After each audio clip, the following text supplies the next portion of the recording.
Hey team, welcome to Benchmarked. Thanks for joining us today. Coach Mess here along with Coach LaRock. Today we are pumped to have a guest with us that I've known for only a few years now, but I have tremendous respect for as an athlete, a community leader, a coach, a business owner, and an investor. He has played over 100 games as a pro in the CFL with the Hamilton Tiger Cats and the Calgary Stampeders. Courtney Stephen is best known for his dedication to helping young athletes in the community. He also has a passion for financial education, which was really cool, and empowering people to create generational wealth. I love that. Maybe we'll get some tips this show, G. He is also a writer, writing about personal finance on his blog at CourtneyStephen.com. And to top it all off, he is the father of 2 beautiful kids and obviously a great husband as well. Courtney Stephen, thanks for joining us today. We are so excited to have you on this show with us. Man, thanks for having me. I can't wait. Jean-Gilles, this might be, this is a lot of football in one room for you. This might blow your mind, eh? This is the first football guest we've had. I am going to try and stay focused throughout this whole process. But I'm intrigued, man. Like what I really like, Courtney, when Mess talked about, inviting you, bringing you to the show. And as soon as he said the financial part, I was like, oh man, I'm the worst on the planet for this. And I started watching some of your stuff on YouTube. I'm like, he just made stuff that sounded really complicated to me sound super easy. What's the catch? Man, there's no catch. I feel like as coaches, you guys would appreciate that it's not what you know, but it's what you can get your players to understand and execute. So for me, it's like taking a teacher's approach to everything and truly understanding the core principles of any concept so that you can deliver those. At the end of the day, I don't want you to memorize facts, but I want you to understand concepts so that you can apply them. And especially if you end up in a new situation that you've never been in before, you got the tools to deduce the correct answer. So, man, that's the approach I take in everything. It's like, do I fully understand this? And part of me teaching is forcing me to distill those concepts down into real simplicity. That's the best way to make sure that you actually understand what you're talking about is to write it or to teach it to somebody else. So you're in good hands, man. Let's get to it. The other thing that I finally clued into as well is that, and I'm looking at, I've known you. So Courtney, I met you the first time when you were with the Ticats and you came to be our community liaison from the Ticats to work with our football program at Nelson. I think within 5 minutes of meeting you, I was in awe. And we've had other players come before you. I've been there for 20 years and you were the first person that I've ever felt had such a presence about him as a teacher and as an educator, as a coach. Like you came in, it's like, yeah, you were a tremendous athlete in what you did and the kids can identify with you, but you communicated so well with those kids. I give you credit, man. It was awesome. Like some people come in and they're like, they're players. They're not coaches. You were the perfect hybrid for that. And I was like, I loved having you on the bench. I was like, hey, go with Courtney, guys. Go with Courtney. He's going to teach you a whole bunch of stuff. So man, I give you credit because the way you handled that was just awesome. And when I think of you personally, I think, yeah, CFL, tremendous career success, but community, leadership, coaching, whether you're coaching about finance or football, you're crushing it, man. And I love it. I love it. Good for you. I appreciate it, man. To me, it's really the experiences you have really shape the way that you approach things. And I had some really strong coaches in my life, whether it been a football coach, like my high school gym teacher from grade 9 was my football coach all through high school. We had a great relationship and he's given me some of the best advice I've had in different situations just over my life, like to the point where, this guy ended up coming to my wedding so many years later. Awesome. Coaches, like in a way, like my parents, right? They just coach you on life. It's a different venue. It's not necessarily a field or a locker room or a basketball court, but when there's a teachable moment, if somebody steps up to give you advice and you're receptive to it, like that's a coaching moment. So you just take what you like. You pay attention to what you don't like. And honestly, if you're interested in something, then you will put effort towards getting better at it. And I'm really interested in seeing that light bulb go off for other people. So it's something I try to, get better at. And I try to put myself out there. Tell you the truth, man, you got to be willing to suck at something if you want to be good at it. So I definitely have had some bad practices, and I've had some people not be receptive, but I've just stepped up to the plate so many times. It's something I'm excited to do now because I've had the reps. It's so we could go in so many directions with that. And I don't even know where to start, because we talk about growth mindset all the time. And it seems for you, you've been able to pivot from a lot of different things, player to a professional, in terms of your career right now and doing what you're doing. Let's call it entrepreneurial skills. How did you make that pivot? And coming, like, you just freshly came off, retiring from the CFL, and you're still involved. You're still involved with football. You're still involved with the Ticats. But now there's this other side of Courtney that's developing, which is really cool. How do you change your mindset? How do you shift? Man, it's just, to be completely honest with you, like, there is no shift. It's just, you got to compartmentalize your life. And this is something I got from my brother. Actually, I don't even know when he told me this.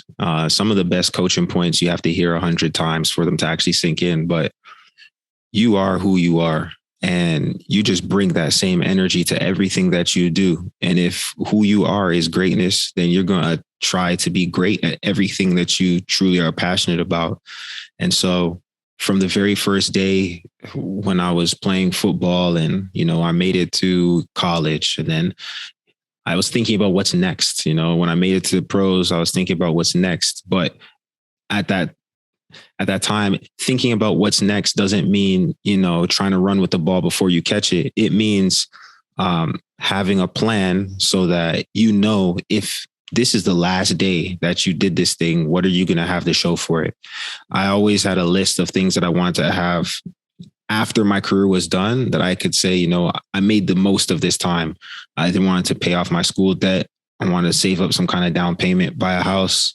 I wanted to, build my network, because when you wear in that jersey, people pick up the phone in a different type of urgency. I wanted to get some experience. I wanted to try things that was going to give me an opportunity to figure out what I was actually passionate about outside of football, because I know that that's one of the pitfalls for many athletes, is that they don't actually have something else to pour themselves into the way they're used to.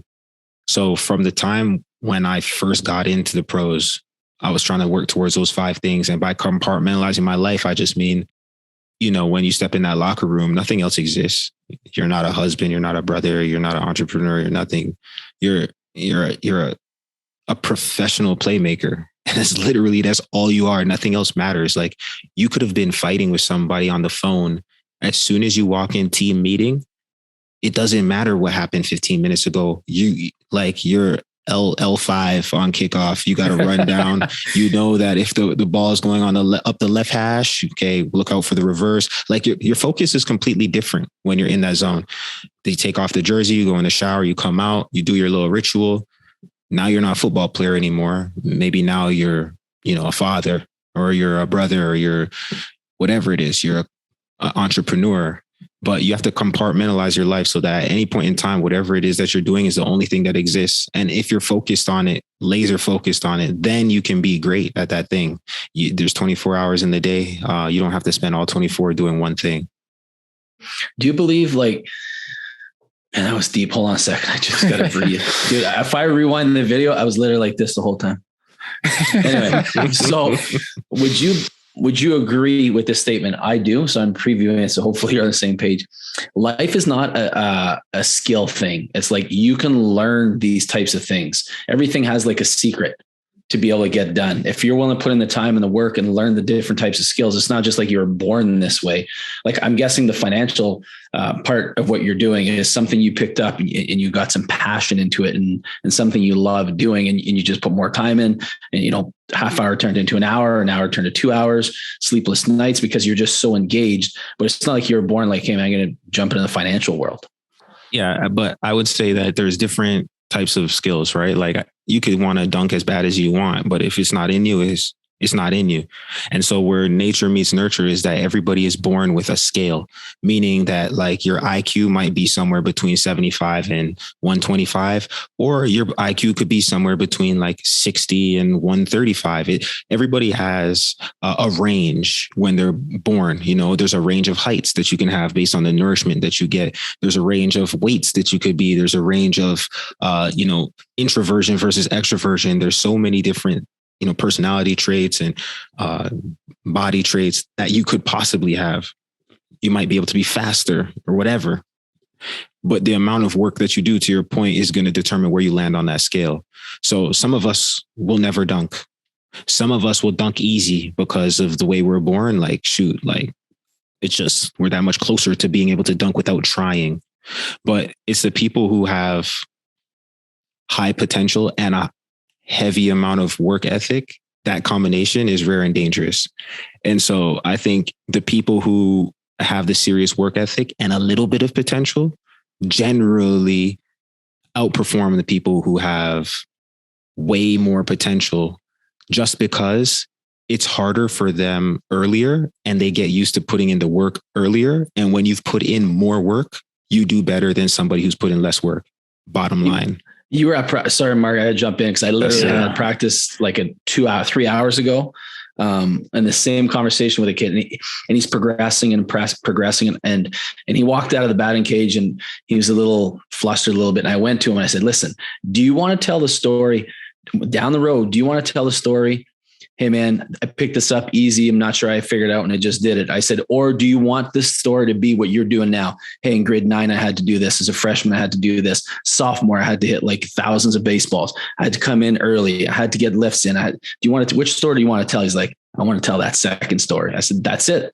That's exactly it. If you can go into, sorry, I'm getting fired up about this, but if you can go in with that mindset of like, my story is just starting, instead of like credit card, like I'll swipe it and I'll pay the bill later. That's not how it works. You got to pay the bill now to be able to enjoy it later. Sorry, I got fired up. No, to your point though, like you're building habits, right? And ultimately we fall back to the level of our training when things get tough, right? So if your bottom base habit is to wake up early and do something productive, then when it hits the fan, you're going to fall back on that. Meaning, okay, you already made it pro, right? You're already there. You're in the locker room now, but now you're not as fast anymore because that scale that we talked about, that range of how naturally talented you are, it's actually the top end is coming down. Like you might not be as fast anymore. So you need to have those same habits, those same productive habits to maintain what you've achieved that you used to get to where you are now. So like, if you had to put up 1,000 shots to become a good shooter, you're going to have to keep putting up 1,000 shots to stay in the pros, because the thing that you do better than everybody else is keep shooting.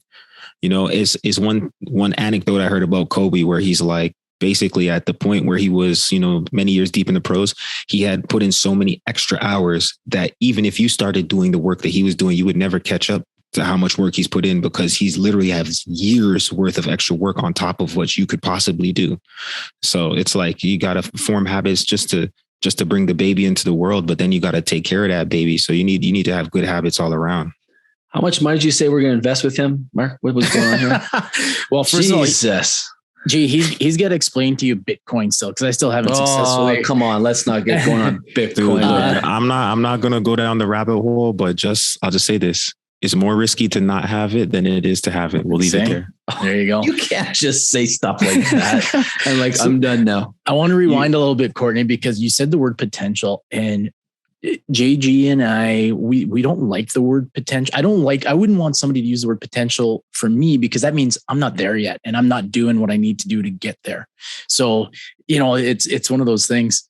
I think that's a personal take though, because if not potential, then what do you call something that you could possibly become? I think it depends on the athlete too, right? Like I'm not the type of athlete who wants any sugar on what I get. I need you to give it to me raw, coach. Like, tell me the truth and tell me like a man, because I'm not here for fun. Like, yes, I love this stuff, but damn it, I'm trying to feed my family. I don't care if I'm a freshman in college. You don't understand what it was like where I came from. So like, Yeah, tell me I'm not at my potential and tell me how we can get there. Otherwise, I'm going somewhere else because you're not the one for me. We need to have a relationship where you understand my motivation, but that doesn't work for everybody. And that's what separates a good coach from an okay coach. Is like a great coach knows what makes each player tick. So like for you, I can't use that same coaching style, right? Yeah. Yeah. And it's harder even now. There's such a more broad, like you can't coach any sport or any athlete anymore like it's 1975 because people don't respond to that. So you do have to dig deep into, obviously you can either go a mile wide and an inch deep on everybody, or you go an inch wide and a mile deep. And I think the best people are the ones that go an inch wide and a mile deep on everybody. Or if you're good enough, you go a mile wide and mile deep, right?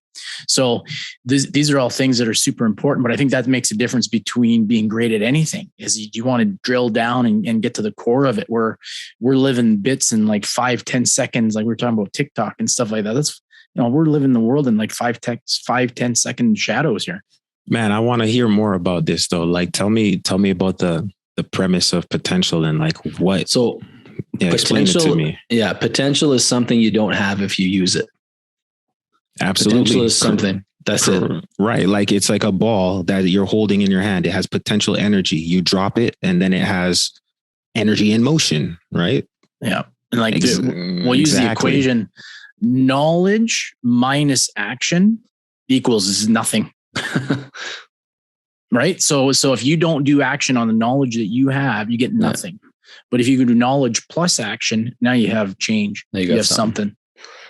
So I think, I mean, I don't know. This could be a hot take from a coach who's just, please. This is why we had you on here. I think you got to tell people that they're throwing their potential away. I think you give them excuse if you say that that's not, you take potential out of the equation, right? Because there's a lot of people, and I bet anybody can say this who's played at a higher level than high school. You played with people who could have been at that level with you. Yeah. And they didn't do the grades. They didn't want to do the wake ups. They didn't want to travel out of town to go to that showcase. They, whatever the excuse may have been, they threw potential away. Yeah. So let's on that. Sorry, I'm just in case. So it's just because Mark, I remember we first got in this conversation about potential and I said that and you said, yeah, but it would depend also. And it was a good point. You said it depends maybe the age of the athlete, where they are in their careers, right? We could be talking about a freshman saying, hey, man, you got tons of potential. Or we got a 22-year-old who's been in the league for whatever, 2-3 years. Like your potential, man, that ship has sailed. You've just wasted it. So sometimes it's taken in different contexts, I guess also. Sorry, Mark, I just had to get off my chest. No, but it's important though for that player to understand, because without potential, you don't wake up in the morning and keep doing things. You can call it something different if you want, but like at the end of my football career, I had the potential to be a leader. I had a potential to contribute to the team in different ways. I had the potential to hit personal goals. I had the potential to do different things because, in stages of your life and your career, you're not aiming at the same target. And I think, if you're not goal oriented, then it's very easy for you to lose motivation. And I think potential maybe shifts. Maybe the potential is not for you to be a superstar athlete anymore. The potential is for you to contribute to a championship team. And you need to know that, look, in college, I was on the bench at a school where we were a great school and I had a role and I contributed on 4 special teams and we went to the Orange Bowl. Would I be the type of person to look in the mirror and be like, I don't like my role, so I don't want to be on this team and miss the whole boat? No, but that team, you don't think that team needs people to run down on kickoff? That punt returner doesn't need people to block for them? Like, damn it, you have potential as a group if you buy in. And if you're too selfish to see the potential of the group and the potential you have to contribute to that ultimate goal, then I mean, that's a personal problem. But the ship keeps sailing. Like the song goes on, no matter how you feel about what your personal potential is. Mark, I'm going to jump this one, then you can have Addicts. I got to get this one off you. So Courtney, you talked about you could have reached personal goals, all these things, but and I don't know if we can even speak to it. I'll just generalize it, but just from knowing you for, what are we at? Like, I don't know, 40 minutes or something like that. But you are in the position you need to be and are meant to be in, because I know what you're going to do with one of the clubs. I'll just leave it like that, because I don't know what we can and can't say, but you're going to be able to turn things around for, I think, grassroots football and probably football in general, probably within our province, maybe within our country. Because I think they've they've shown, and I've just known you 40 minutes, man. They've chose the right person, and you might have packed in the career a little bit earlier because you needed to do this at the time that you need to be able to do this in football, my opinion. I appreciate it, man. And maintaining control over your product and your path is important, because to that point of a lot of people feeling empty and whatnot, it's often correlated to the fact that they left the game on someone else's terms and not their own. So being able to, have that option and take that option at my own liberty is something that not everybody has a chance to do. To be able to make an announcement to say I retire is not something everybody gets to do. And so for me, I appreciate it, man. I would like to say that it was the right time, not early, not late. It was just, when you empty your bucket every damn day for years and years and years and years, you never look back, right? There is not one time when I can say that I went to practice and, man, I was dogging it because I loved what I was doing. And it was when it finally got to the point where I was like, am I? Then that's when you call it. If you have to question it at all, then you call it. So I think it was the right time. Courtney, you used to leave your practice and come to our practice and share your energy and enthusiasm. And there was a point where I'm like, and then you'd come to our games when you could. And I know if you guys were at home, you'd be there. And the other thing I want to, it's shift gears here, but this tells me about the character of the person you are. Like, you're a pro. I'm the defensive coach. And you're saying, what do you want to do, coach? I was like, I don't know, Courtney, what should I do?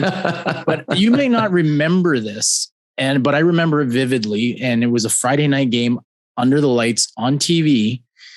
And you were obviously when our defensive backs were coming out, and I said, go group up with Courtney, and we're talking. And I had a plan, a strategy, and you could have probably, not that I wasn't confident, but I was second guessing myself a little bit because you were there and you were the pro and I'm just a high school coach. But you were like, yeah, coach, that's a great plan. That's a great strategy. And you supported me. And it kind of gave me that little bit of like a Courtney Stevens thing. I know what I'm doing here. So you went like 5'9", 5'10" after that. I did. I grew a bit. Hey, man, but you know what I would say though? You really did know what you were doing though. It wasn't just lip service, man. Well, I appreciate that. But I think it was one of those ones where you're able to make people comfortable in what they're doing and you get the message across. It's just awesome. And now it's like I was saying, as I'm scrolling through your videos online, I'm like, this is good. Like, I'm learning. It's like you're a great communicator. That's a good thing. And I think that's what's made it easy. Well, I shouldn't say easy because I'm sure there's a grind there, but it seems like it appears like from the outside, that transition from, you're always going to be Courtney Stephen, the football player, but that transition to the finance world and that financial literature stuff. And I know you got a degree in journalism, so that makes the blog writing nice and easy for you when you're writing stuff down, but it's so well communicated for guys like Josh Hill and I. Like, this makes sense now. Like, it makes sense. You know what it is too, man. In high school I had, and this is another interaction with a coach, right? And this is a life skill that I took from somebody who football just gives you the opportunity to bump into people, right? And this is Coach Daytona, and he just told me straight up, like, you're going to be able to speak to people from all different places. And that is a skill that will take you more places than your back pedal. If you go into a room full of people who don't look like you still got to be able to talk to them. And so there's many different ways that you can practice these fundamental skills to success, the same way how you practice how to catch, block, tackle, and shed blocks or whatever it is, and so there's things that I've done deliberately to get better at speaking. I can tell you a handful of times where I went to speak and it was embarrassing. Like, the very first time as a pro that I went to go speak at a grade school was like grade 1 to 5, did a little talk about healthy nutrition. And at the end, they opened up for Q&A, something I learned you never do with young kids. And someone asked a question. They're just like, so what do you do if you're getting bullied? And I'm just like, this is a little grade 4 girl asking me a true, she really wants an answer to this question, completely blindsided me. And I didn't really know what to say at the moment. And so I kind of froze, and I'm just like, what am I supposed to say? And so in that moment, whatever, we resolved it, I came up with something and whatnot, but in that moment, it sticks out in my mind. It's like a flashbulb moment, one of those ones that's pretty formative. And I understood that, okay, the takeaways from this, always ask your PR person, what is on the table for the questions you're going to be asked in an interview. 1, 2, don't open it up for Q&A if people are just going to be able to shoot off the cuff and their questions aren't filtered. Then 3, it's like, what does somebody do if they're getting bullied? Put that in your arsenal and have that on the ready, you know? Yeah. And so you have to go through these moments of trying to speak and then like speaking poorly. Like I started a Facebook Live that I did weekly, and not a lot of people don't know this. I did a Facebook Live weekly for a couple months in like 2016 or no, probably like 2017, just to work on public speaking. Yeah, I just created a group, made a theme. I was going to talk about 3 points on leadership every week, just so that I could work on public speaking, because I know that there was opportunities for people who could public speak. Like there's a few skills that everybody needs to have. I don't care what your profession is. Being able to write an email is one of them. Being able to speak in front of large groups of people is another one. Sometimes I believe sales is a valuable life skill. It doesn't matter what you got to do. You got to sell somebody and get them to believe in your product, what you're selling. So life skills like these, you have to develop those. And I mean, coming from the athlete mindset, the only thing I know how to do is just put up shots. So I just find opportunities to keep putting up shots, and eventually you get better at those things. I like to also, like one of the videos I saw, you usually have a central location that you're shooting videos. And there's one time you're in your driveway and you just pop, he's like, hey man, I got to squeeze this in when I can, because your kids, there's something going on in the house with the kids. And I was like, man, I've been there. How many times I pull in the driveway, I'm going to call. So I guess my wife's like, where are you? I've been in the driveway for the last half hour. So it's just, but that's the reality that a lot of us live, but we seem to like want to hide it or put it behind us, like it's not really happening. And I just really appreciated your honesty. You're like, this is how life works for real. This isn't Hollywood. And I was like, I can relate to this, cat. Like, I love it.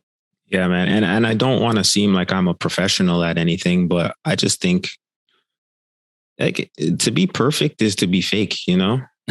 And I think hold on, let's repeat that, please. I'm just saying, to be perfect is to be fake, because have you ever seen a perfect diamond? Like that's a fugazi, man. You buy a ring, you look inside of that stone, there's going to be a flaw in there somewhere, you know, unless you got big bankroll like mess. Like, oh God, I don't know, man. Teacher salary, pal. Teacher salary. That's the thing, man. Though. Like everybody has something going on in life, and you can always make an excuse why you wouldn't hit publish, you know, like whether it's that blog that you wrote, whether it's that video you recorded, whether it's that interview you did after the game and you said something that you probably shouldn't have said. Like you're going to wish that stuff doesn't get published. It's going to go out there. People are going to, you know, see it, judge it, and move on with their life. And like, you got to move on with your life too. Just take the coaching out of it, man. That's the main thing. We can't have these ideas of things going poorly stop us from things going great.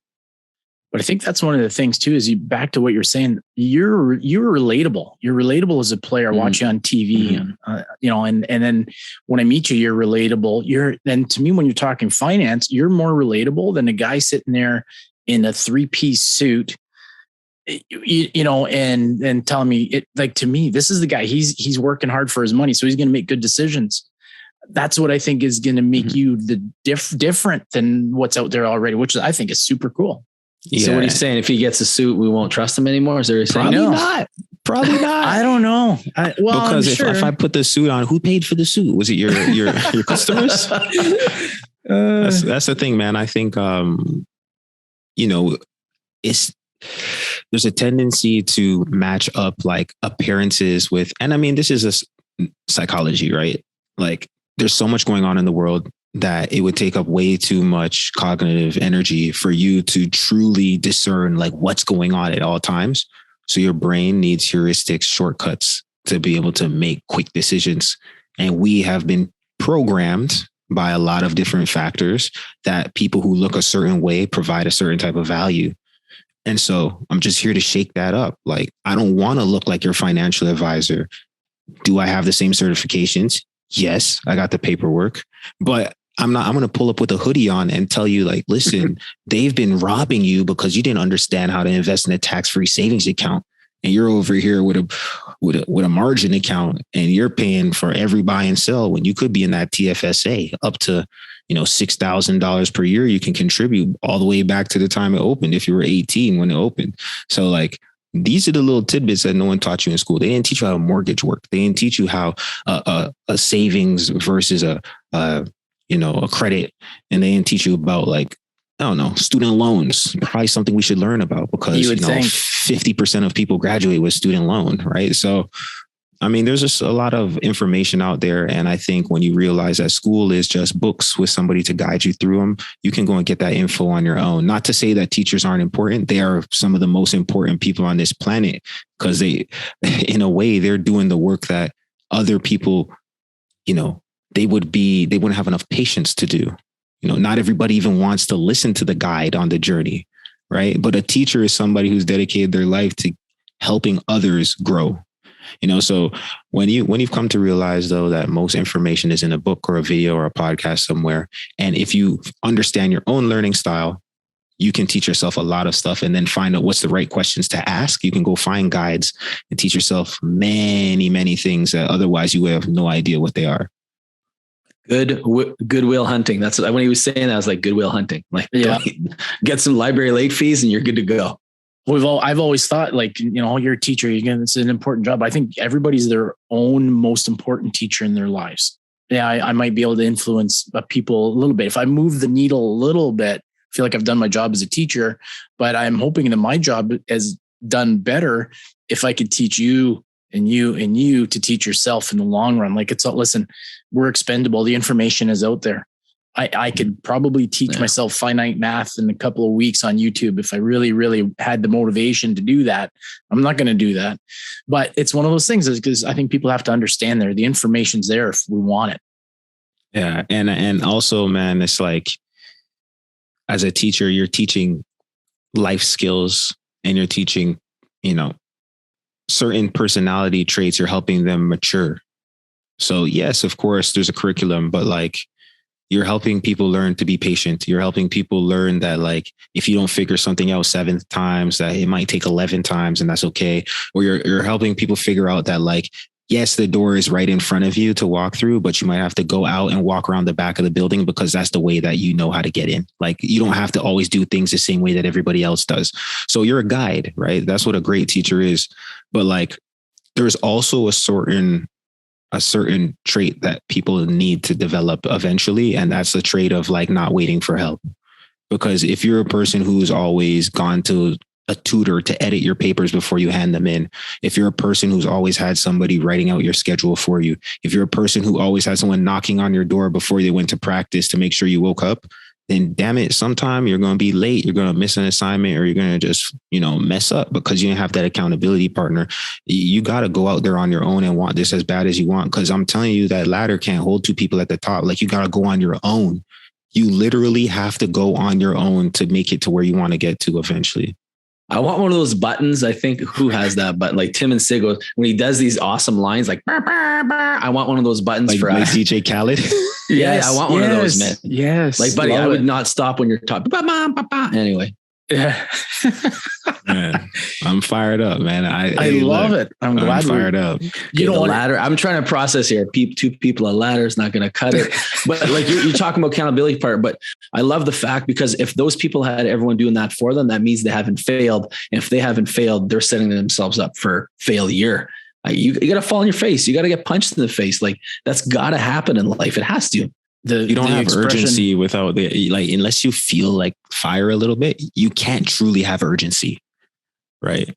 I don't know. Personally, I think you need to scrape your knee a little bit.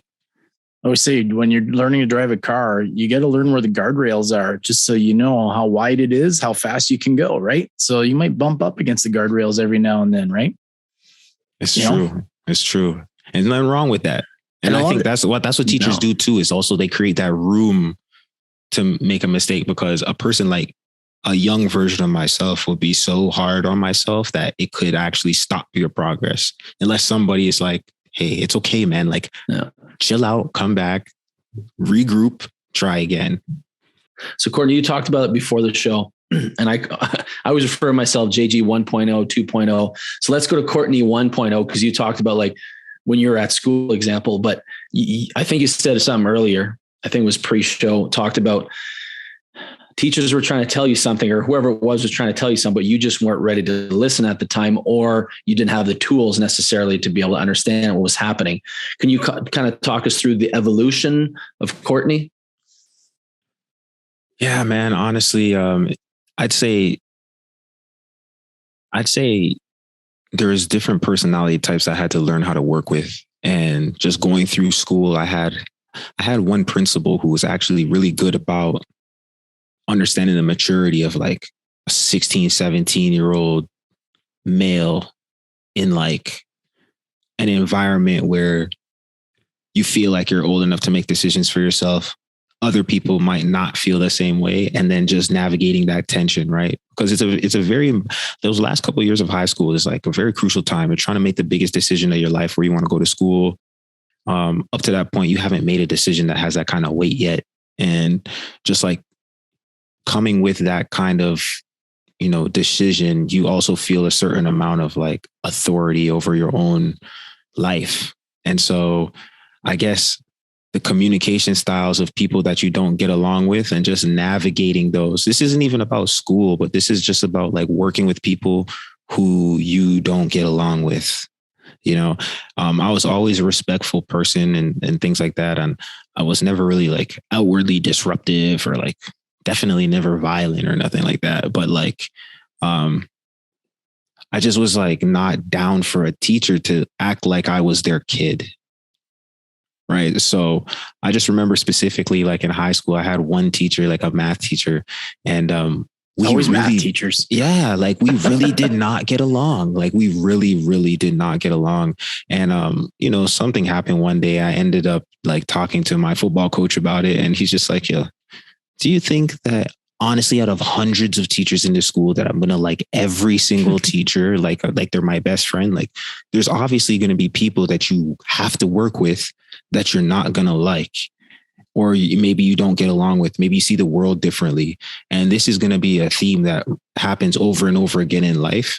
And like, if you can't deal with that, that's going to be a roadblock in you getting from where you're at to where you want to go. So you need to understand, like, not every battle is actually worth fighting, because when you win, you still lose.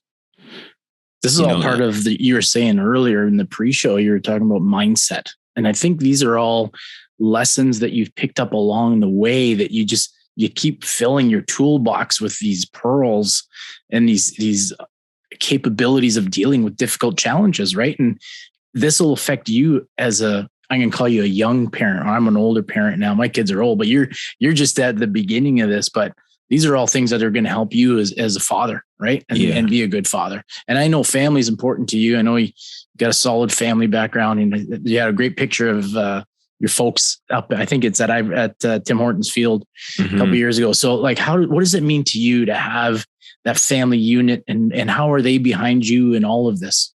Man, I think that's important. And it's something I want to replicate in my own home, myself and my wife together, trying to just raise up kids that I think, not to say we want to raise kids that we could be proud of, but like raise kids that we don't leave the world to parent them. Like we know what morals and what values we want to teach them, and what kind of personality traits that they have, and how we can help them learn the different things to help them be their best selves. At the end of the day, I don't want my kids to be like me. I don't want them to play football or be athletes necessarily, or any of that kind of stuff. I just truly feel like creating an environment where people are allowed to ask questions, people are allowed to make mistakes, people have respect, people communicate how they feel, people reflect and are grateful. I think when you create this kind of environment where it's like I'll say judgment free, that's where you're really creating fertile soil for people to grow into be great human beings. And like great human beings naturally accomplish great things because they're not afraid to fall. Like I can run down on a fast break and try and dunk the ball and miss completely and still go home and laugh about it with my mom. She's not going to criticize me for it, right? Like you got to have that kind of environment. Otherwise, you're never going to try and do something great for fear that you won't even be able to go home to the people who truly, at the end of the day, the only thing that matters is their love. At the end of the day, you ask a lot of athletes, and I've worked with some, sports psychologists on this thing. At the end of the day, most of what we do as athletes is for the love. It's for the love of our friends. It's for the love of our family. It's for us affection, respect, social status. Like, a lot of the stuff that we do is for that belonging in the tribe. And if you make it an environment at home where people feel like, I failed a test, my parents are going to kill me. Like, yes, of course, we're going to talk about it. Like, how does this happen? Like, did you not do your homework or whatever? But like, if you did what you're supposed to do and gave your best effort, at the end of the day, I can never be mad at you. But we could work through this together. And I think family is underrated in building high achievers. I don't even know what to say to that. I'm still there. I'm still there. I've had that conversation sometimes where parents will feel like their kids are a reflection of them, and they are in a sense. But I mean this. I'm talking in a sports context right now, where if their son or daughter does not perform, misses a free throw, drops a pass, whatever the case may be, and the parents feel like they missed. It's like, I must have did something bad as a parent for my daughter to miss that free throw, for my son to miss that pass. And I was like, whoa. They are not a reflection. They are a human being to themselves. They are themselves. You are yourself. Leave it at that. But I think that's what some people get caught up in. It's a direct reflection of you, because their successes are their successes. They're not your successes. They're theirs. They own them. They're not yours. The failures are their failures. They're not yours. But that's hard umbilical cord to cut. It is hard. I know. But I think that's where I think things should go. But maybe I'm wrong. But what's crazy is that a lot of kids' goals are actually their parents' goals. That's not fair. It's not fair. It creates a very toxic environment. I can't think of one time when my parents told me what they thought I should do in my athletic career. Not once, ever, never, ever. Like, the advice I've gotten from my parents was like, have fun. And not like cliche way, but just because I was like, okay, they say they got a lot of sayings in football, but like, one is, if they don't bite when they're young, they're not going to bite when they're older. Right. I've been biting since I came out the womb. Like they never had to teach me how to be aggressive on a football field. Like, that's one of those things. Basketball, I was going to fight down to the last whistle. If we're losing by 20 points, I'm still trying to put up 20 myself. Like, so my parents were more coming from the angle, like, hey man, just relax and have fun.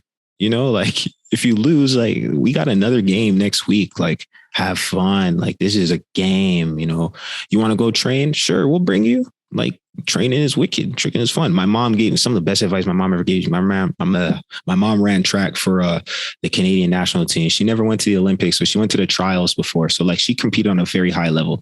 She had track scholarships and stuff, but she elected to stay home in Canada because she wasn't really like, she didn't really want to travel and uproot her life and go to the States and stuff like that. So she stayed here in Toronto. But some of the best advice she ever gave me, and it was like before a track meet in grade 5, stayed with me to this day. She said, when you're running and you get down right near the end and your legs are heavy and you feel like it's burning, just take one deep breath and push, because you got more in you than you think you got.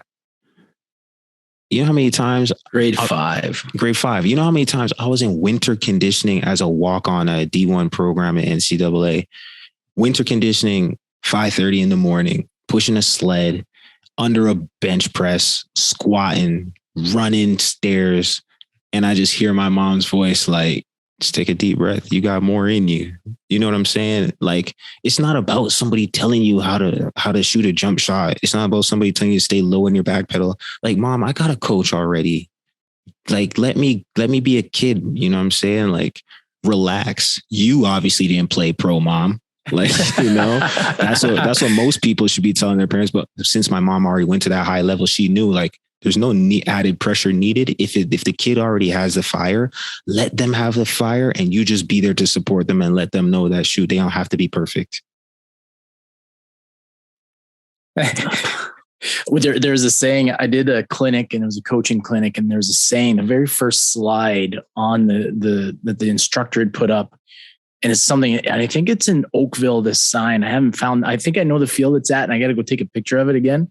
But it says, parents, your child's success in sports is not a reflection of your parenting abilities, but their coachability attitude is definitely a direct reflection of your parenting abilities. And I think so many parents need to see that. I wrote that down and I was like, I'll never forget that. But that your mom seems like she's got the right perspective on things, right? Like you were going to do it. Like you said, you were biting, you were coming, you were fighting. They did not need to crank you up more. They just had to push you in the right direction, right? No, not at all. They didn't have to push. They didn't have to push me to go to practice or none of that stuff. I will say this, like, I played for some amazing coaches from the time I was young. So that was a benefit that not everybody has. But like we pushed ourselves to a very high level competitively. And so I did get burnt out at a young age, and I actually left football for like 3 years and came back. So I didn't play football in grade 7, 8, or 9. And then I came back to football rejuvenated after doing like, martial arts, basketball, a whole bunch of other stuff. But like all the while, I just remember like my mom, my dad, my brothers, my sisters, no matter what I was doing, they were my biggest fans. You know what I mean? And even if I wasn't that good at it, if I was playing it, I was pretty good at basketball, but like running track or whatever I was doing, they were coming to watch. And I used to be embarrassed for them to come to watch unless I was like killing it. So it was like, it was good to have a support system where you don't have to be perfect. And they never told me that they wanted me to go pro or they wanted me to go to the NCAA or I should do this or I should do that. Those were goals that I created for myself organically. And when I voiced those, then it was like, all right, my dad will come pick me up. We skip 5th period of high school and I'll go to the combine with my friends and go put down times in front of scouts.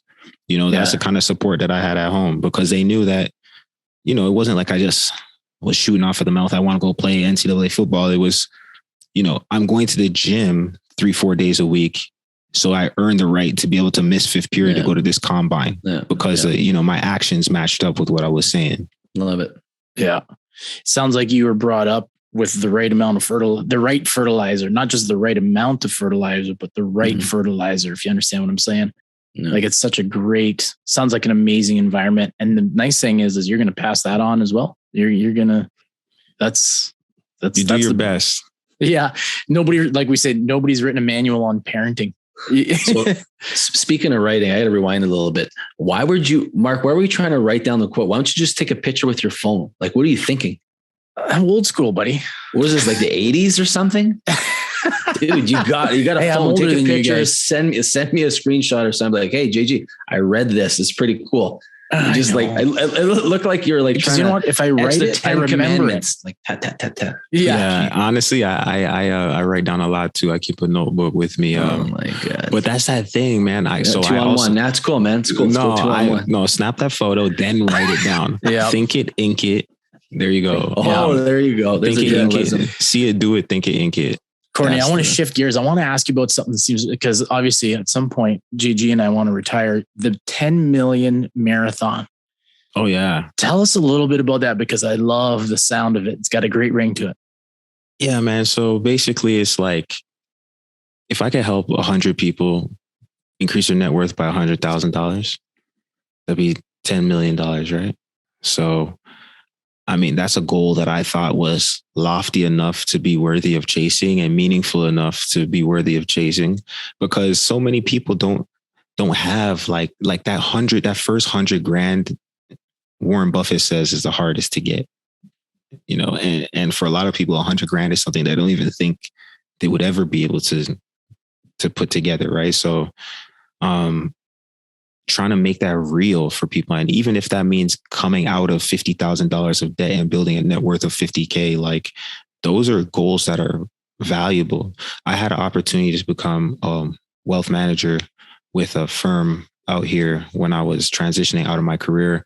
And one of many factors that came into play as a decision why I went down the management role in sports instead of the finance role was I wanted to work on the grassroots with people who a change in $100,000 would be a material impact on their lifestyle, as opposed to working with people who already had such financial stability that $100,000 wasn't going to actually change the way that their life worked. So, and that's not to say that those are like bad people or anything like that. Not in the least. That's not what I'm saying, but just I like helping people in a way that is going to echo into the future, because if you get out of debt, then now maybe you can put some savings up together where your kids don't got to be your retirement plan. Because unfortunately, that's the case for a lot of people, and then you're borrowing money from your kids who just got out of college and they're trying to pay off their debt. And that's a cycle. And that's a cycle that many people live through. Right. And they don't understand the basics of how to build wealth or how to even measure wealth, or like what wealth represents. At the end of the day, money is just time. That's all it is. It's like, it's the greatest mechanism that we have for transferring our time. You go somewhere, you dedicate your life to this place. At the end of 2 weeks, they give you a check. That check represents the amount of time that you gave. Depending on what kind of job you got, they give you a different amount of value for that time. And then you take that time and you bring it places and you spend it on things like food, shelter, transportation, and whatnot, right? Ultimately, you retire when you have enough time banked away that you can spend it on whatever you need to live without having to continue to go to work to get more of that time to spend. You know what I'm saying? So like, don't think about money as dollars and ones and zeros. The ones and zeros in your bank account really aren't actually there. It's a social construct. It's something that we made. Like, before this society was put together the way that it is, people use different things to barter and trade with each other. So money is just a technology for us storing our time value. And so when you start to look at it for what it literally is, you stop focusing on like numerical goals and you start thinking about lifestyle goals. And if your lifestyle goals are tied to things that have meaning, like, what are the top 10 things that are most meaningful to you? Spending time with your family, you love your dog, you want to travel, you love good food, then like the amount of money you need is just enough to do that, plus a little bit more, and putting your money to work for you, because every dollar is a soldier, every dollar is an employee. If you learn how to put your money to work for you, then you could reach a certain threshold where eventually then you'll have enough time value stored up to sustain a lifestyle. And that's the goal. It's not to get rich. It's to just reach a certain lifestyle. And yeah, man, that's why I'm passionate about finance.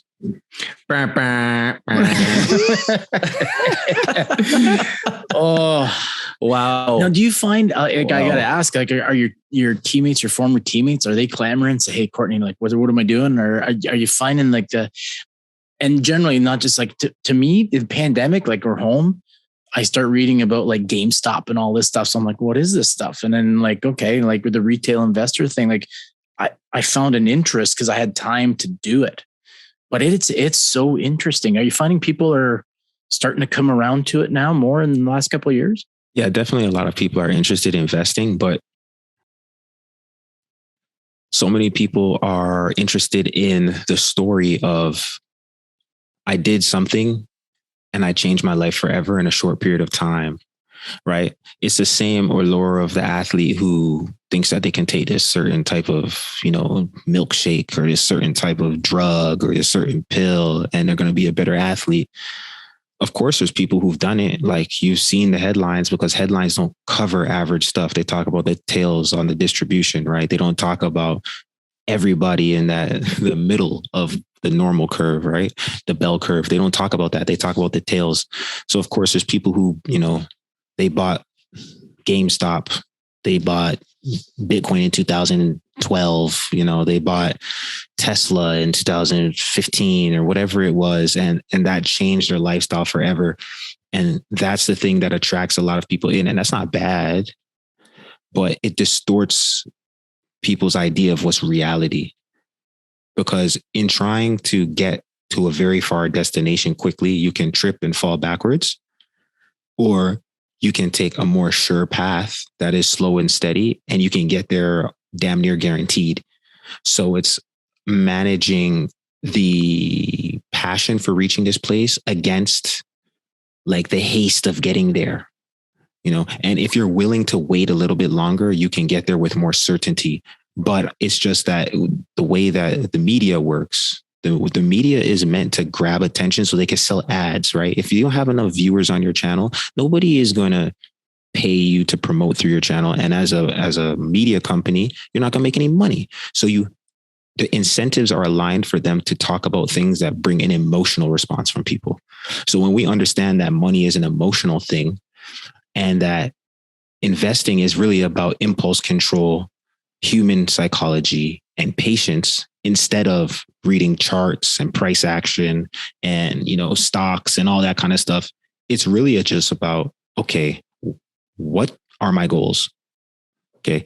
If this is my goal, what rate of return per year do I need to achieve to actually hit that goal? And come to find out, most of the time, the answer is not that you have to double your money overnight. But that's how they want you to feel. They want to show you the story of the kid who's 16 years old in his mom's basement who made $1 million off a doggy coin. Right. And if that brings people in, that's cool. But when they come to me and they say, yo, should I buy this thing? I just try and give them the honest truth and say, you know what? You can. And if you have a little bit of money burning a hole in your pocket, go for it. But if you want to talk about building a long-term plan that's sustainable and doing something that's repeatable, then I can have that conversation with you too.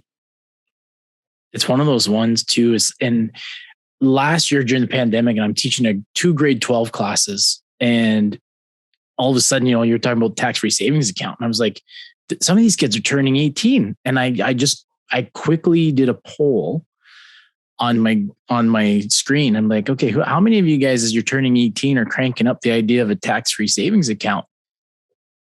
30 kids total. 1 kid knew what I was talking about. Like 17 going on 18, right? The 1 kid that knew it, he's like, I already know I'm buying this, and this. I'm going to invest in this, and this. I'm going to put my 6,000 in. And like, he was taking his birthday money. And I was like, wow, like but everybody else is like, what are you talking about? And this is in a phys ed class. So maybe it wasn't an appropriate venue for it, but it was almost disappointing that they didn't know anything about it, never heard of it. Because most people, I'm assuming sometimes parents would just do it for them, but they're not learning. They're not learning how to do it. Of course not. And you would think that, certain things that all of us do, like we all eat food. So we should all take a food and nutrition class and learn the difference between the macros and the micros. Okay. We all use money. So we should all take a personal finance for everyday living class. So we can learn about a credit card, learn about a mortgage, learn about an auto loan, learn about student loans, learn about, all those basic things. Like, what is compound interest? Like, how does taxes actually work? There's a lot of people out there, and I'm not judging. I'm just trying to highlight something that is a common misconception. A lot of people out there are afraid to make more money because they think they're going to get taxed more. But especially in Canada, there's a lot of tax shelters. But take this in. You're telling me you want to make less money because you're afraid of getting taxed? That's the best problem in the world to have, because you have more money. Of course, yes. You don't know that the marginal tax rate is charged on your marginal dollar? Just meaning you're allowed to make like $13,000 tax free. Then from like 13 to like 24,000, they have a low tax rate. And then from that $24,000 up to like the $35,000, there's a different tax rate. And then the dollars after that are charged at a different tax rate. And the last dollar that you make, that's called your marginal tax rate, right? So like your marginal tax rate could be 36%. That doesn't mean that every dollar that you have is being taxed at 36%. It means the last dollar that you had was taxed at 36%. So like simple ways of breaking down a graduated tax system to some people so they can understand like, oh, shoot. So if I make more money, I actually make more money. Like that's a basic thing of personal finance that people don't understand because it's not taught in school. And it bothers me to my core because there's other things too. Like people are afraid to invest in US companies because they don't understand how taxes work, but the taxes on a capital gain are less than the taxes on the income you make at your job.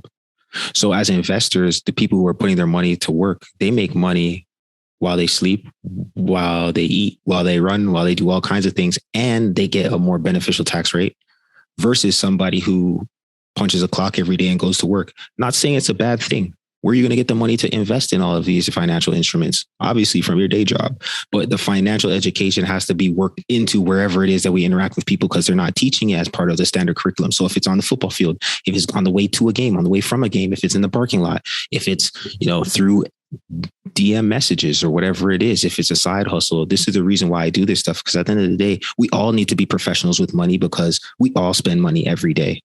Yeah. And it's interesting too, because I have 2 daughters and they're both over 18 now. So I'm like, okay, this is what we're going to do. tried to guide them. And I got the one who's very socially conscious. So she's like, I don't want anything that's she did her homework on these companies are not environmentally, they're not green. So I was just like, oh my God. So, but you know what? Everybody's got a different approach, and the other one's just like, Dad, I just want to make money. Just put it in and let's watch it grow. Right. So I'm like, okay, I respect that. She's like, I don't care. I'll make a deal with the devil. I want to get this thing to grow. Hey man, as long as you're in the game, that's half of the battle. Yeah. Okay, cool. So you guys, good for both of you guys. Awesome. But so I'm going to come from my perspective because you guys are probably speaking to whatever amount of our listeners. I'm going to be the other part of our listeners. This stuff is intimidating. Okay. This stuff is intimidating. So I'm further in the game, right? So I'm whatever it is from retire, but let's use the spectrum of whatever age group you want. It's intimidating to us. It's just like me sitting in a math class. I have no idea what the teacher's talking about. So I just tune out and I'm going to be a pain in the ass. So they get kicked out of class and I'll go hang out with some of those other people. So like, how do I, like you're making this way easier because I would have did this a long time ago, but I have the mentality and convince me otherwise or don't. I work hard for my money. I have a hard time giving it to somebody else when I don't know what's going to happen with it. Like that's literally been my mentality, my personal mentality forever. I work hard for it. So I'm not a gambler. I'm not, none of that stuff. I'm scared. I don't know. I'll just be straight up. I think I'm scared to lose everything I've worked for and I have nothing to show for it. Yeah, man. And I think you have all the right to feel that way. And there's a good reason to feel that way because there's not everybody out there is looking out for your best interests. And I would say there's so many different aspects of financial literacy that is not investing. You can look at, am I incurring debt that I don't need to incur, right? Less like the habits you have with your credit card, or maybe the type of car that you drive, or maybe, you have a trigger finger on Amazon and you just like to buy stuff all the time. So did you look at my profile before we had this meeting? What's going on here? Saying. So like for personal finance, it could just be as much as getting a finger on the pulse of your finances to see like where you actually at. Cause that's where everybody should start.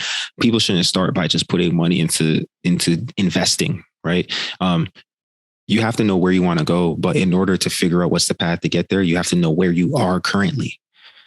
And so two people starting in two different locations will take a different path to get to the same destination. And it's important for people to start out and understand where they're at. So like, do you have debt? What kind of debt is it? There's different kinds of debt, right? Some debt is high interest debt, meaning like a credit card is going to be charging you 17, 19, 20, 21% per year compounded on the money you owe. Some debt's low interest debt, like a student loan or a mortgage. And then where are you keeping your money? Are you keeping your money in a checking account that has like a $15 per month fee? Or are you don't make keeping that it face when you say checking account, please. Don't make that I'm just face. saying, are you keeping it in an online bank where you have, no monthly fee and automatically you can save yourself $15 per month? So little things that is not necessarily about investing is stuff that you can do if you're not willing to go out on that journey of putting your money in the stocks and stuff like that yet, because it all counts under the umbrella of personal finance. But here's the one thing I will say that will make you at least want to get familiar with or start to look in the direction of investing.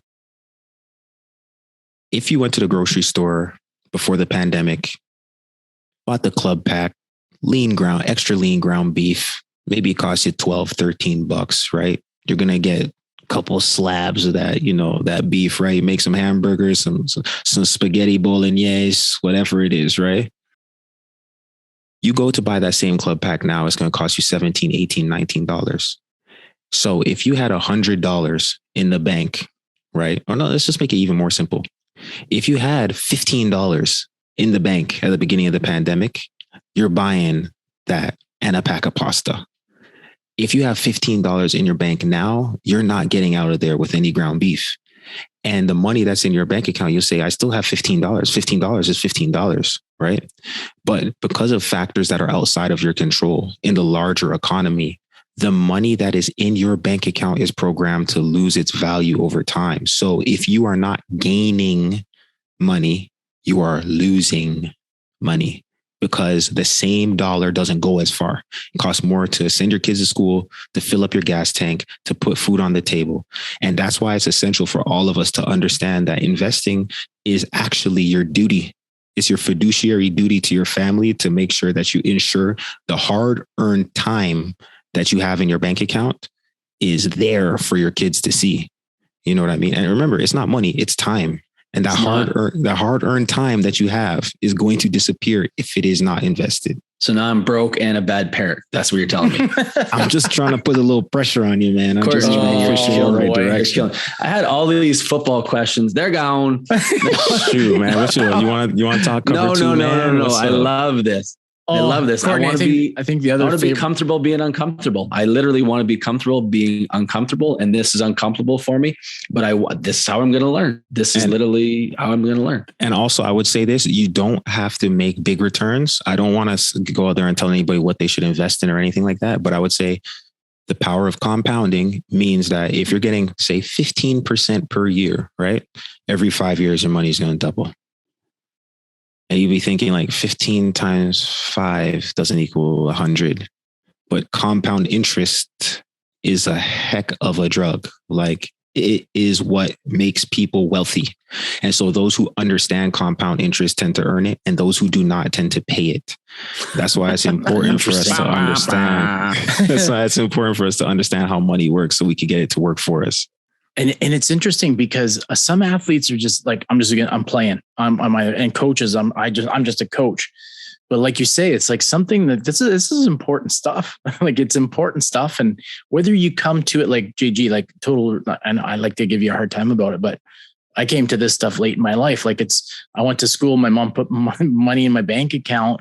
I was at an age where I had the bank book that you'd put in the machine, and it was like, brrr. I don't know, Courtney, you're pretty young. Did you have one of those too? Like, I did, but that was one of the things that helped me get into it, because you could see the numbers go up when you. Yes. I used to roll up my pennies and bring them to the bank. Yeah. Man, my bank book was like, you put it in the machine, it comes out, and you're like, it's got all the little doodads on there. Man, I love all the numbers, but okay. Yeah. Thanks. But you're never too late to start. That's the thing. There's never a bad time to get going. Like, the sooner you can, the better. But that's kind of what we're at. But this is awesome. Hey, this is a coaching and leadership show, but we're learning. This is it. This is all about growth mindset, right?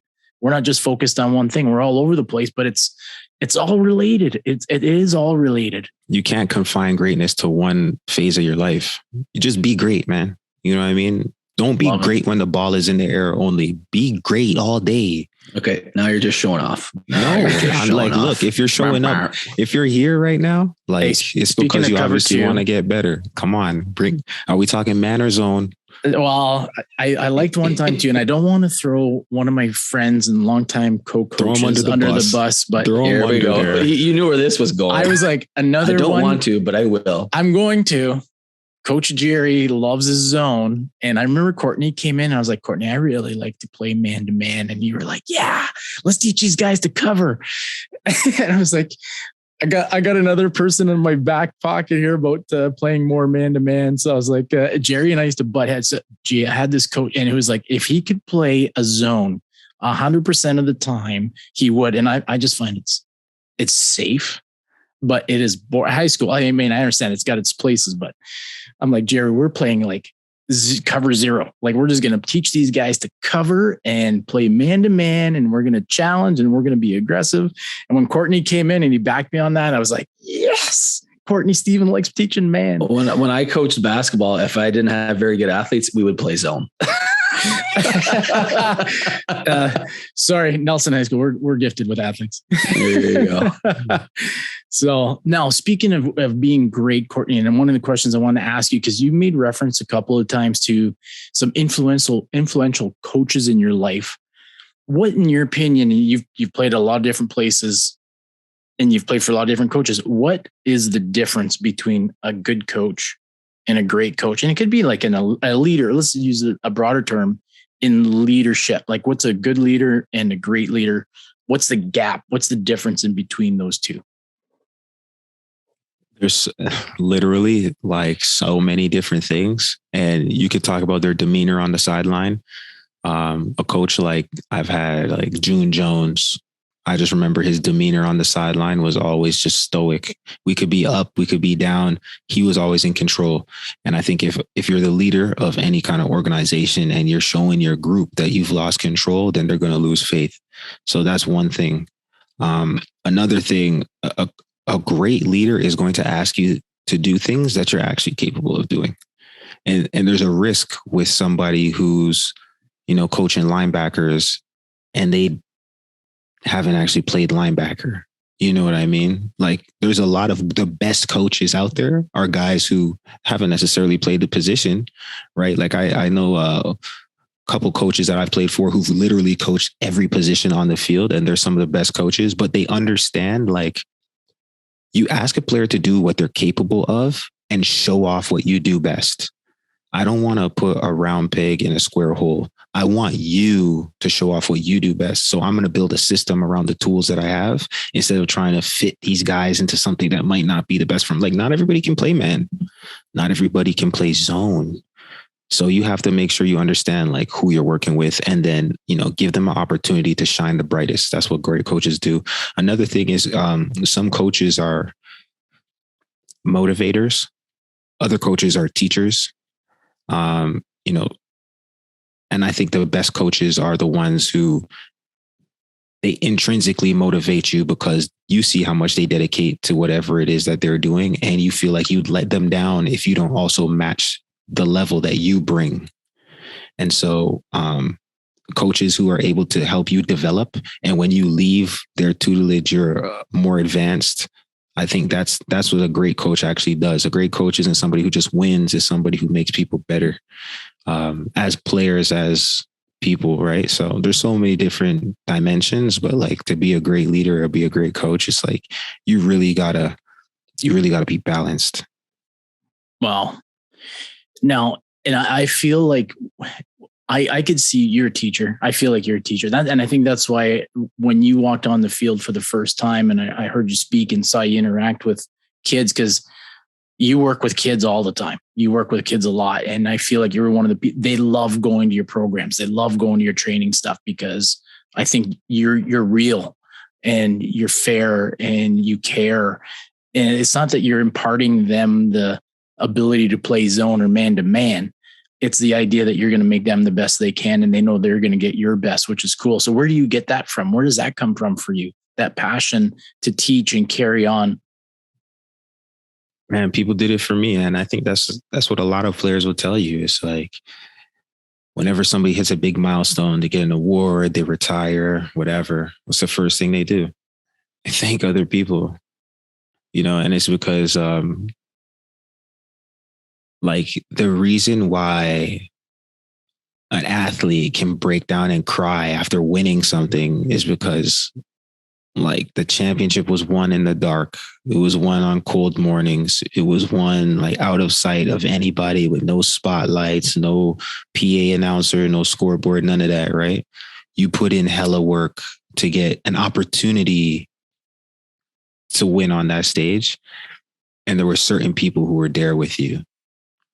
And not everybody can even relate, let alone remember what it was like when you were, like, hunched over, throwing up in a garbage can when you still have 400 meters left in the workout. And not everybody knows what it's like to be late to a workout, and that person is there running with you to get there. So you're not making the whole team do sprints. Not everybody knows what it's like to be in that huddle when you have to do the game-winning drive and you guys just look at each other like, hey, man, just like practice, right? We're going to go Z right, 3 out, and just catch it this time and let's win. And then you go out and win, so when you do that kind of thing with people and you've been through those moments, then it's like you want to pass that on, because there is nothing like being on a team. That's special. So sorry, I had to do it. It's not even like, I'm not even trying to be funny. I'm just like, okay, sorry. Dude, the only thing that I miss about football is the locker room. I don't miss anything else. The cold tub was, I actually liked going in the cold tub, but like the reason why I went in the cold tub was my body hurt. Don't miss it. Occasionally I want to watch film and stuff, but ultimately it's your guys, right? It's that bond you had. It's like sitting down and watching film for like 6 hours through the week with people who are giving it up to you as well. And like, you want other people to have that opportunity. And that's why you coach. Like, because you know what's on the other side. Like if you just put in this work, like I'm telling you guys, it'll be worth it. I've been there. I've drank the Kool-Aid. I got the t-shirt. Just do the work. Trust me. That's what you want to tell these kids. I was going to roll in my other question, like the locker room stuff. What makes, in your opinion, like give me one or two things that you think are critical? I know there's a lot critical to good culture in the locker room, because when you talk about successful teams, and you've played on some successful teams, a lot of people say, oh, we've got a great culture. In your opinion, what are some things that either help that or the cornerstones of that, or what are some things that impede that as well? Players got to take ownership.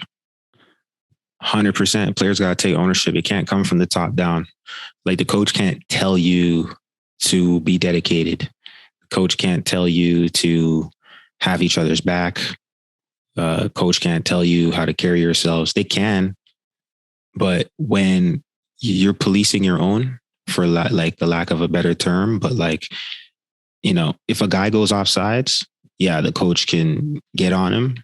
But like when I get on him, it's a whole different message, right? It's the same thing as like your parents tell you something all the time and you're like, okay, mom, like, but then it's like, if your best friend is like, hey man, you're messing up, you're going to be like, okay, let me check myself. And so that accountability, when that accountability comes from within, it's a whole different culture. You know, bottom up means something because those people are in there bleeding, sweating with you, and they're not sitting up on high on a throne, right? They're like right there with you. So I think players taking ownership of the culture of their team is crucial. Player led, not coach fed. Yeah. And give me one. Come on. There you go. Hit that DJ Khaled. No, yeah. I like it. Well, we had a call with a Navy SEAL, Jason Kuhn, and he always said service over status. And that makes a huge difference in the long-term perspective of where you're going to go. If you're doing about serving others and serving your friends and the person, the man and the woman beside you, the person beside you, instead of your own personal status, the group will advance and you'll have personal success through that. So absolutely. Cool. Absolutely. And my coach always used to say, group success is prerequisite to individual success.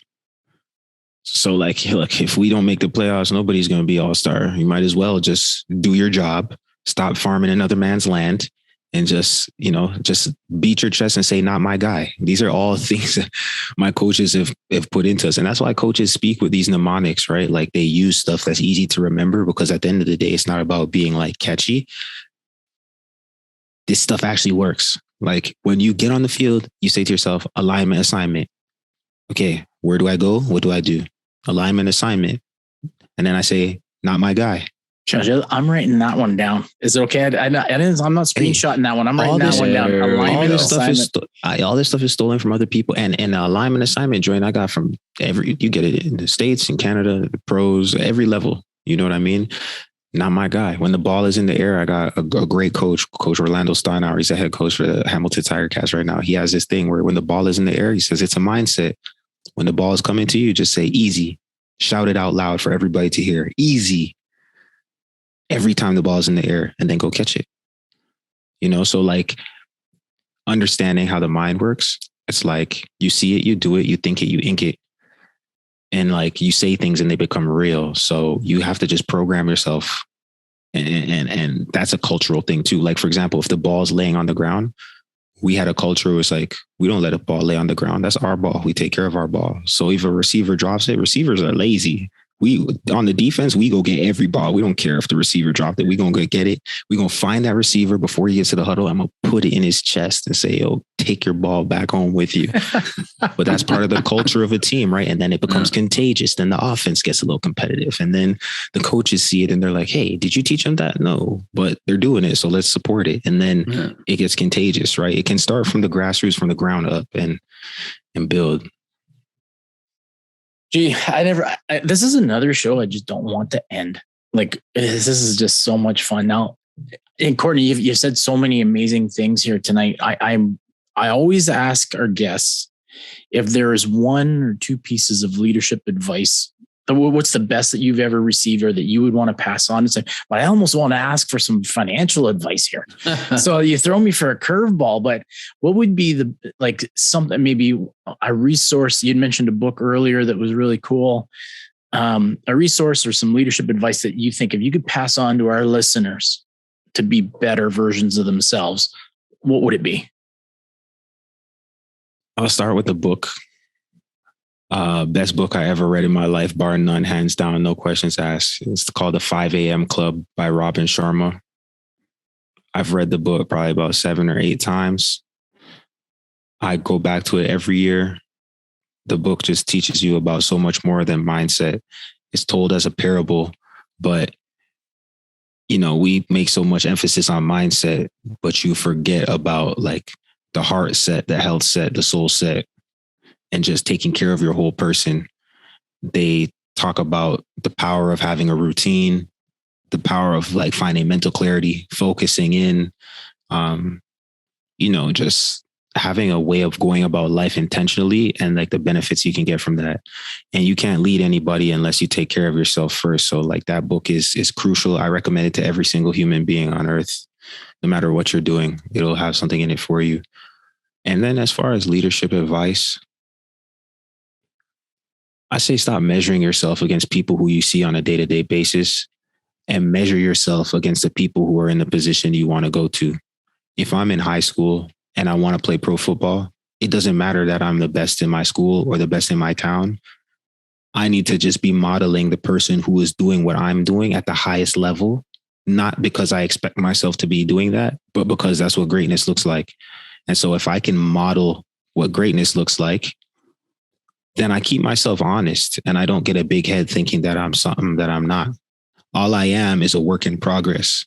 And if I so happen to achieve some things along the way, then that's great. But I'm not going to get overwhelmed with confidence because I did some cool things now. I have much bigger plans. So don't measure yourself against your friends or people you see here or there. I used to just close my eyes and envision all the other people who were training, going after the same goals as me. That's why I think I'm one of the few people who would rather train by themselves, because I want to run until actually my legs actually give out. Like I want to go up and down that hill like at extra time. I want to, push, because some people say it's negative, but I used to train out of fear. You know what I mean? Because there's millions of high school football players. There's only a couple hundred pros. And I knew where I wanted to go from a young age. So I just put myself in a mindset of like, let me just train like a pro now. And if I could train like a pro now, I'll have a shot at being one. I heard an amazing lady said, when you start getting tired, take a deep breath. Right. And then just keep pushing because you got more in you. You got more. David Goggins, right? We refer to him on our show a couple of times. Courtney's mom, man. Courtney's mom, man. She should write a book. Yeah. She can supersede David Goggins. I love it. That's just amazing. You can get her on the podcast too, man. Yeah, she's an athlete and a coach. And you know what? I find track, and I love coaching track. And to me, track coaches are unique in a way because you get that you're talking about Orlando Steinhauer. He's got a whole team of guys he's got to worry about, but your track coach, you can zero in on a person. Mano a mano. Yeah. And you can dig and you can mine and refine that person, right? And dig out, get those diamonds. That's awesome. It's awesome, man. G, you got anything else? No, man. I got too much to process right now. Wow. Well, Courtney, thanks. I know Mark's going to wrap this up shortly, but I just want to thank you publicly. Thank you for this. This was, I don't know, man, it was an educational piece for me personally. And I guarantee for our listeners, we'd love to, Mark, I'm superseding here. We'd love to have you back down the line. I want to see how things kind of play out with some of the pre-show stuff we talked about. Cause I think you're going to do an amazing job with it. And I want to see where that goes for you. Thank you. I really appreciate it. Now, before we wrap it up, Courtney, what's next? What's like? You got a lot of things going on. What can we look for next? I know listeners probably, Twitter, Instagram, CourtneyStephen.com. There's a lot of information there.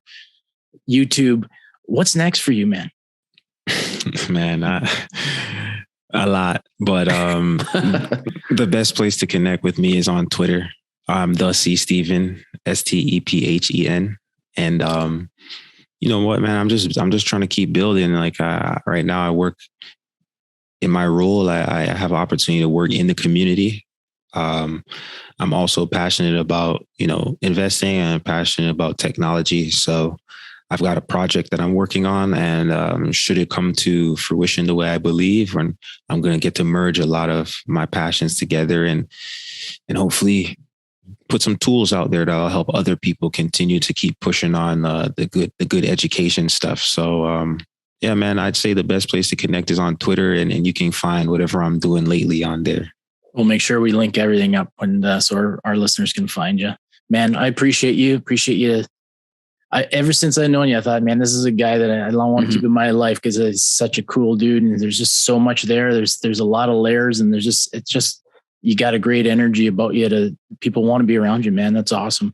Appreciate the opportunity, man. This is a great podcast. Like, you guys are not just keeping it superficial, but you're getting into stuff that matters. So we like to talk to real people like you that are doing it, right? So, well, that does it for this episode of Benchmarked.